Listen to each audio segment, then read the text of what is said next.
Why is the dollar dying?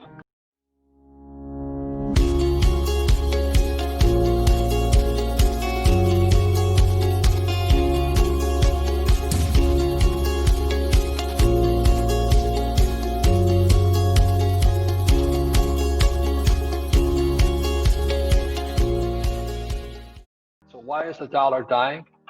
Well, because the dollar is fake.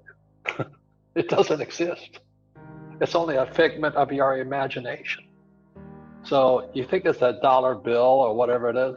It's not. That's why there's no financial education in school. You know, what does school teach about money except to work for it and to save it and pay taxes?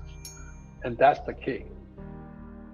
You see, money doesn't exist because all it really is, and I won't show you my number, but this here is a credit card.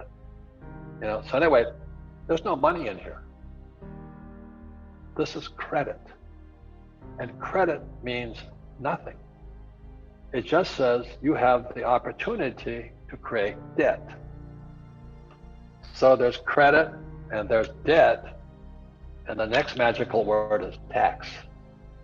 So if you understand that it's credit, debt, and taxes, that's what makes up money. So it's called fiat currency, and the reason I call it fake money is fiat currency is government money. It's made and printed by your government. So it could be America, it could be Japan, it could be Europe, it could be Mexico. It's just made up. It doesn't exist. It's an IOU. So it'd be like me saying, hey, here's an IOU from me. I owe you this money. Then you say, oh, thank you. Then you run off and you give this, and the money expands. Because you keep handing this IOU around, that's the system. It expands and expands and expands. The problem is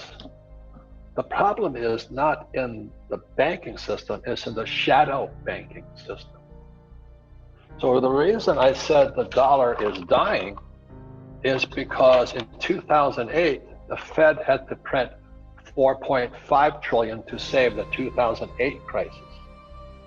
So then in 2020, the estimate is going to be 6 to 8 to 10 trillion. You know, twice as much money. That's why the dollar is dying. Because the purchasing power of the dollar goes down the more they print.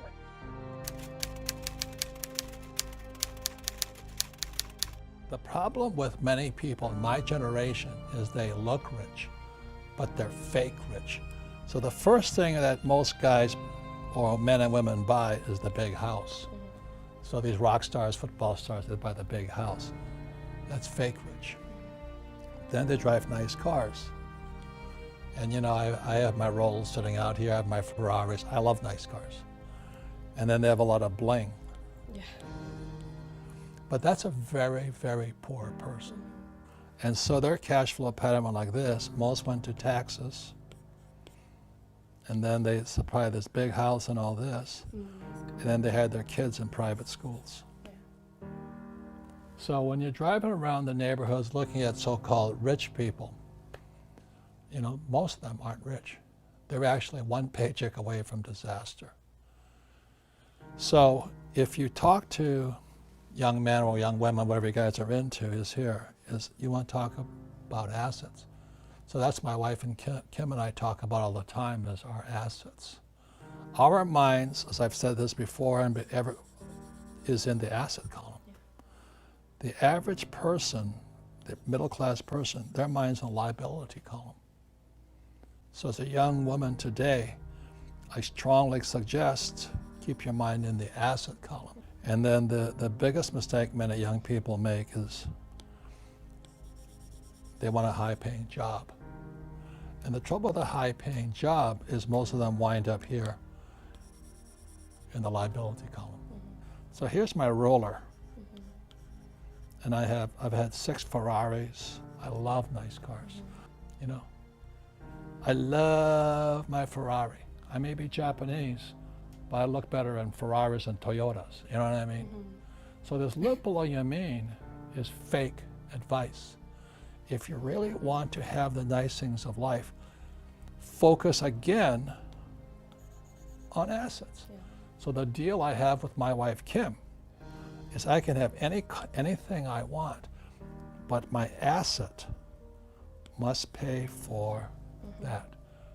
So the rule of thumb that Kim and I have as a couple is that if I want a new Rolls Royce, a new Ferrari, new boat, anything, any liability, I buy the asset first, then it buys the Rolls Royce.